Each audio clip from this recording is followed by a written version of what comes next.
Assalamualaikum warahmatullahi wabarakatuh. Selamat pagi. Semoga kita senantiasa diberikan kesehatan ya, dan tetap semangat dalam pembelajaran daring. Jangan pernah bosan untuk pembelajaran daring. Bertemu lagi dengan Bapak dalam kelas bahasa Indonesia. Materi yang akan kita bahas hari ini yaitu menelaah struktur dan kebahasaan pada puisi rakyat. Kompetensi dasar yang akan kita pelajari hari ini yaitu 3.10. Menelaah struktur dan kebahasaan puisi rakyat, pantun, syair, dan bentuk puisi rakyat setempat yang dibaca dan didengar. Kebahasaan pada puisi rakyat.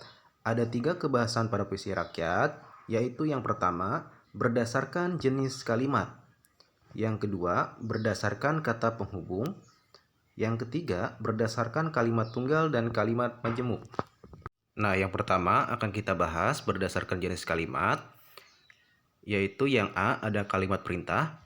Kalimat perintah, kalimat yang berisi memberi perintah atau suruhan. Nah, di sini ada contoh kalimatnya. Buanglah sampah pada tempatnya. Kata perintah di sini yaitu buanglah ya, yang menunjukkan perintah.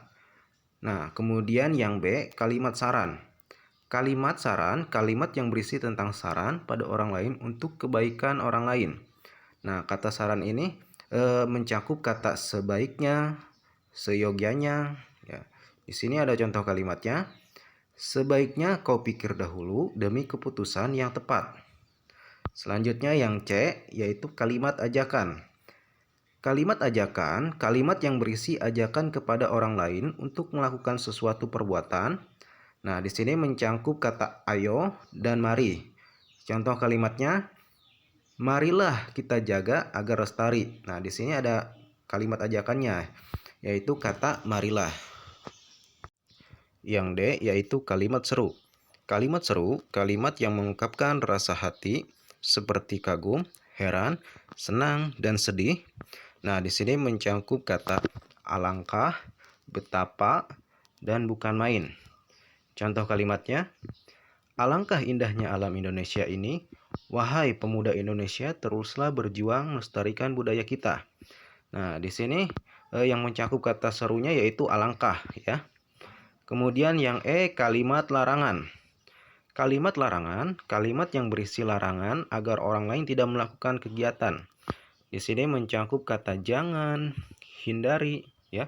Nah, contoh kalimatnya, janganlah berprasangka buruk kepada sesama. Jelas di sini kalimat larangannya yaitu janganlah. Selanjutnya, bagian 2 yaitu tentang kebahasaan pada puisi rakyat berdasarkan kata penghubung. Yang A, kata penghubung tujuan.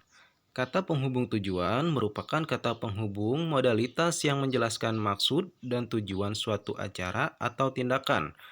Nah, di sini kata penghubung tujuan itu mencakup kata supaya, agar, dan guna. Ya, Bapak contohkan kalimatnya. Buanglah sampah pada tempatnya supaya ruangan itu bersih. Nah, itu tujuannya ada kata supaya. Kemudian kata penghubung sebab atau kausal, ya.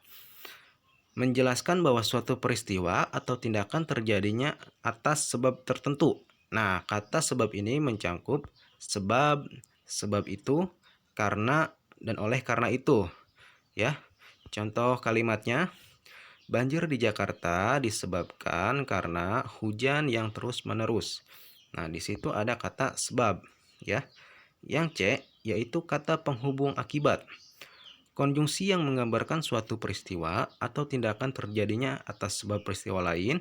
Konjungsi yang dipakai adalah sehingga, sampai, dan akibatnya, ya. Jadi kalau ada kata sehingga, sampai, dan akibatnya itu kata penghubung akibat, ya. Kemudian yang D, kata penghubung syarat. Konjungsi syarat yang menjelaskan suatu hal bias terpenuhi apabila syarat yang ada dipenuhi atau dijelaskan. Contoh kata yang digunakan adalah jika, jikalau, apabila, asalkan, kalau, dan bila mana, ya. Nah, itu kata penghubung syarat, ya. Jikalau hari ini hujan, maka Rudi tidak pergi bermain. Nah, itu kata penghubung syarat.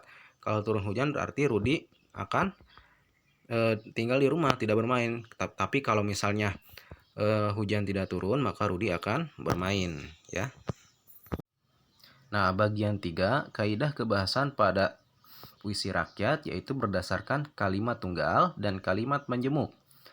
Kalimat tunggal adalah kalimat yang memiliki satu subjek dan satu predikat, ya. Nah, subjek itu bisa nama orang atau juga bisa kata ganti orang kedua atau kata ganti orang ketiga, ya. Nah, di sini ada contoh kalimatnya. Pagi-pagi saya sarapan. Nah, di sini subjeknya adalah saya dan predikatnya adalah sarapan, ya. Jadi ini adalah kalimat tunggal, ya, kalimat tunggal, kalimat yang memiliki satu subjek dan satu predikat. Jadi subjeknya itu saya, predikatnya itu sarapan, ya. Predikat itu bagian dari penjelasan dari subjek. Nah, kemudian ada kalimat majemuk. Kalimat majemuk adalah kalimat yang memiliki lebih dari satu subjek atau predikat, ya. Kalimat majemuk terdiri dari penggabungan dua kalimat dasar atau lebih. Jadi, kalau kalimat majemuk itu kalimat yang memiliki lebih dari satu subjek atau predikat. Jadi ada dua gabungan suatu kalimat dasar, ya. Terdapat juga konjungsi dalam kalimat majemuk. Nah, di sini ada beberapa kalimat majemuk, ya. Sebenarnya kalimat majemuk itu masih banyak, cuma Bapak hanya memasukkan beberapa kalimat majemuk, ya. Karena waktunya terbatas, dan kalian boleh baca-baca di buku, ya, buku paket tentang kebahasan pada puisi rakyat, ya. Di situ ada beberapa kalimat majemuk, boleh dibaca, ya. Nah, di sini akan Bapak jelaskan sebagian, yaitu kalimat majemuk bertingkat. Kalimat majemuk bertingkat adalah kalimat yang terjadi dari beberapa kalimat tunggal yang kedudukannya tidak setara atau sederajat, ya. Nah, kalimat ini yaitu kalimat yang kedudukannya tidak setara atau sederajat. Contohnya, Andi pergi ke pasar, sementara Rudi pergi ke supermarket. Nah, itu kalimat majemuk bertingkat. Andi pergi ke pasar, kemudian Rudi pergi ke supermarket, ya. Di situ ada sederajat, ya. Nah, kemudian ada kalimat majemuk hubungan syarat, ditandai dengan jika, seandainya, asalkan, apabila, andaikan.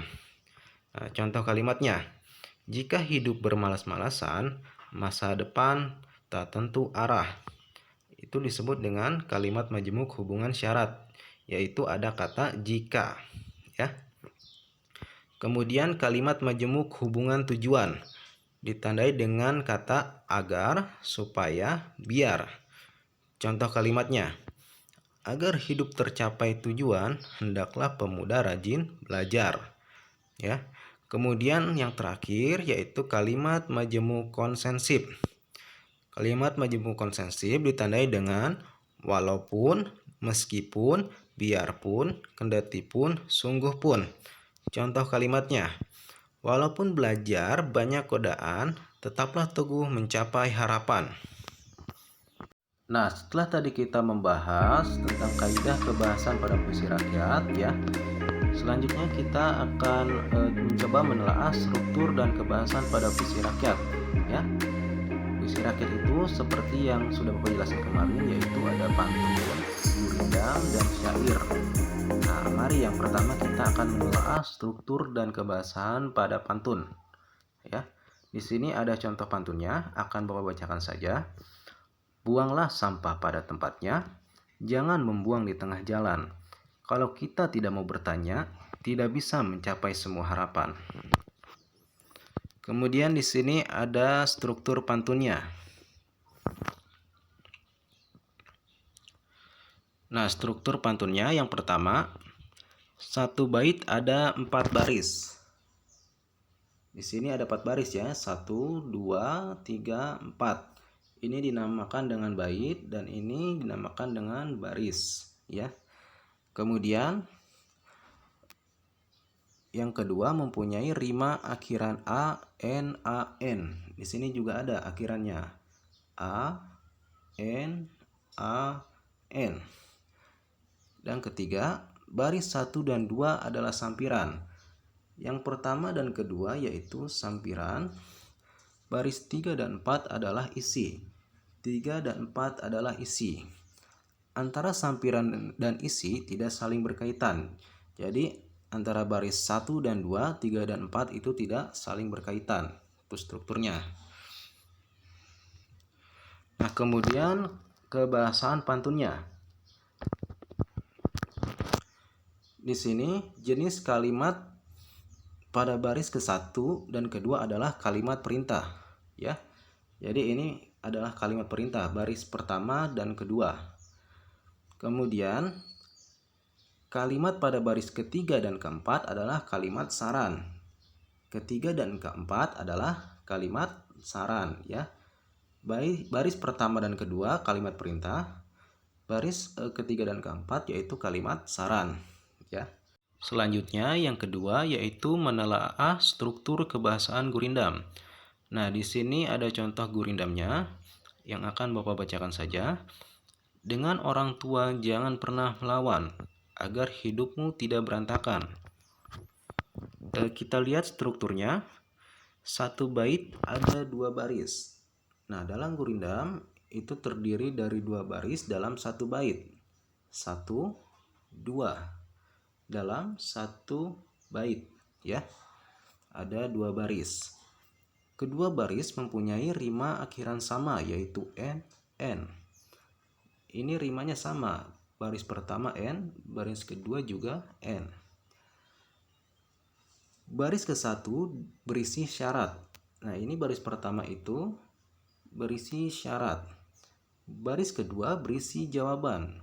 Baris kedua berisi jawaban. Jadi baris pertama itu syarat atau permasalahan dan baris kedua itu berisi jawaban.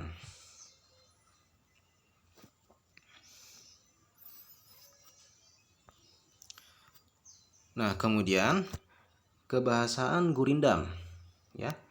Baris kedua menggunakan kata penghubung tujuan.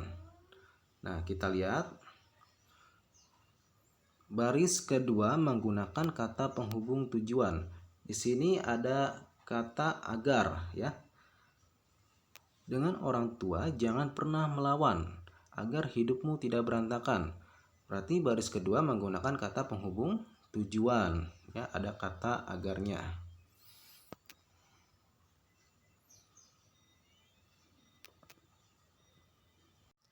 Nah, yang terakhir, yang ketiga yaitu menelaah struktur dan kebahasaan syair. Di sini ada contoh syairnya, akan Bapak bacakan saja. Dengarlah wahai Ananda, rajinlah belajar sepanjang masa. Ilmu tiada pernah habis dieja, sebagai bekal sepanjang usia. Struktur syairnya yaitu satu bait ada 4 baris. Nah, di sini satu bait itu berarti terdiri dari 4 baris. Di sini 1, ini 2, 3, 4, ya, ada 4 baris. Mempunyai rima akhiran yang sama, a. Akhirannya baris pertama yaitu a, baris kedua a, masa, baris ketiga dieja yaitu a, baris keempat yaitu a, ya. Keempat baris merupakan isi. Jadi semua baris ini yaitu isi. Semua baris saling berhubung atau berkaitan. Jadi semua barisnya saling berkaitan, ya. Dari baris 1, baris 2, baris 3 dan baris keempat itu saling berkaitan. Kemudian kebahasaan syairnya. Merupakan kalimat perintah karena berisi perintah atau suruhan. Ya, jadi di sini ada kalimat perintah, ya, yaitu baris ketiga dan keempat merupakan perintah dari baris ke-1 dan kedua. Dengarlah wahai Ananda. Nah, kata dengarlah itu merupakan kalimat perintah. Dengarlah wahai Ananda. Rajinlah belajar sepanjang masa. Rajinlah juga kalimat perintah. Ya, ada partikel lah di situ. Imbuhan lah, ya. Kemudian baris ketiga dan keempat merupakan hasil dari suatu perintah. Ini hasil dari suatu perintahnya ya, dari baris pertama dan kedua. Dengarlah wahai Ananda, itu kalimat perintah. Rajinlah belajar sepanjang masa, itu juga kalimat perintah.